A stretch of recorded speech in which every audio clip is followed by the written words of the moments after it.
name is Winona Kent, and I'm very honored to have been asked to present the introduction to Chinatown. I'm the National Vice Chair and the BC Regional Rep of the Crime Writers of Canada. I'm an award-winning novelist and TV scripts, but I never did master the art of the elevator pitch, which is probably why I went back to writing novels. And why I'm reading off my notes instead of memorizing my speech, because I have a terrible memory. So I also have to admit that my own fiction is nothing like the noirish, hard-boiled crime story that Chinatown brings us. My stuff's a little lighter. My main character is an amateur sleuth who plays guitar at a jazz club in Soho in London. My publicist wants me to mention that I do actually have an award-winning TV and film producer included in my cover blurbs, Mark Grenside, who wrote the current thriller Followed. He also wants me to mention that if you're curious about our books, they'll be for sale afterwards at a table in the foyer. Chinatown was filmed in 1973 and released in 1974. Jack Nicholson had been writing scripts and acting in a number of TV series and low-budget films for about 10 years when he finally got some attention for his role as George Hanson, the alcoholic lawyer in Easy Rider in 1969. He followed that up with 5 easy pieces, Carnal Knowledge, filmed in Vancouver, and The Last Detail, and then he got the role of J.J. Gittes in Chinatown. Faye Dunaway had also been acting for some time, but had made a huge breakthrough with Bonnie and Clyde in 1967, and had followed that up with a number of films, including The Thomas Crown Affair, The Arrangement, Little Big Man, and The Three Musketeers, before she was cast as Evelyn Mulray in Chinatown. Writer Robert Towne had quite a career prior to Chinatown. He was a well-known script doctor in Hollywood. He'd written for TV, and he was an uncredited writer on films like Bonnie and Clyde, The Parallax View, and McCabe and Mrs. Miller. Towne was also a very good friend of Jack Nicholson and wrote Chinatown with him in mind for the role of J.J. Gittes. He spent years struggling with the actual script.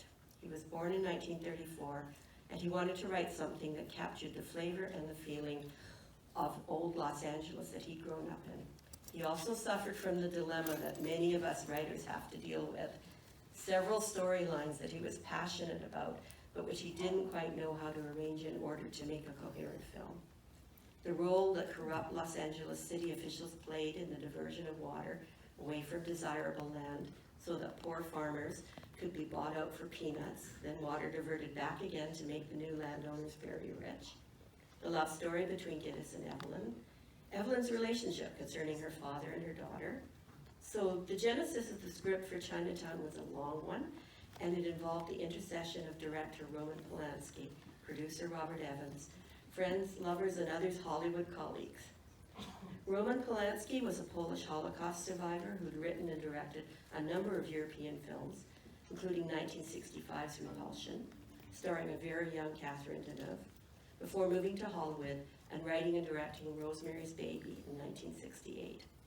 In 1969, his pregnant wife Sharon Tate was one of the 5 people murdered by the notorious Manson family at his house in Benedict Canyon. Polanski went back to Europe, but was persuaded to return in 1973 by producer Robert Evans to direct Chinatown. I don't have a lot of insights to offer about the film. I can suggest an extremely good book called The Big Goodbye, Chinatown and the Last Years of Hollywood by Sam Wasson.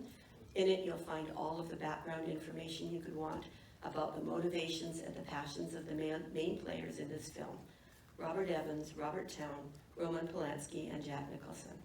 I would also direct you to Roger Ebert's excellent review and plot summary from February the 6th, 2000, which you can easily find online. I do have some personal notes. When Tom Charity asked me if I'd like to do this introduction, I replied immediately that I would jump at the chance. Not because of the fabulous way it captures the look and the feel of Los Angeles in 1937, pre-war, pre-freeway, pro-Raymond Chandler, and not because of the way Polanski and Towne apply the concept of Chinatown as being a state of mind rather than any particular physical place in the movie, although they do end up there at the end. But because I remembered a scene where Jake goes into Hollis Mulray's office and opens the drawers in Mulray's desk. And I remembered that in my imagination while I was watching. I could literally smell the old-fashioned wooden desk, the shellac, the paper of the checkbook he examines, the leather case of the manicure set. That's a tip of the hat to John A. Alonzo's cinematography. And it's a positive comment on the care that was taken to make you believe that you are in 1937 Los Angeles. Chinatown feels authentic.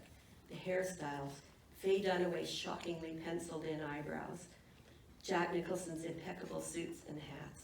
He's no down in the heels flea-bag detective. He has class and ambition. The old-fashioned pre-war architecture, and especially the feel of the interiors. Old offices with their lights switched off in the midday heat of the drought. Sorry. And there's very little color in this movie. It's all browns and whites and beiges. Watch out for that. Offices are without much lighting. Outside you feel the glare of the sun in the summer's heat. And where water is involved, because the politics of water is what's at the heart of town's main storyline. You notice it. The sound of it, the look of it, the danger and the drama. The movie was released in 1974.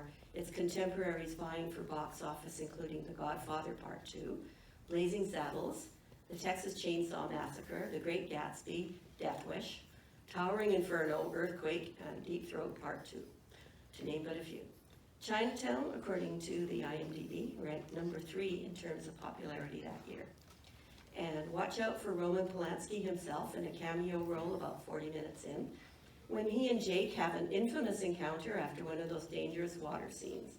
I can tell you that the knife was a clever prop with a 9-inch switchblade, a hinge, and a hidden tube of blood, and that Nicholson was terrified it might not work. The look of fear on his face could actually be real, and that if Polanski hadn't done it right, there would have been a major complication, to put it mildly.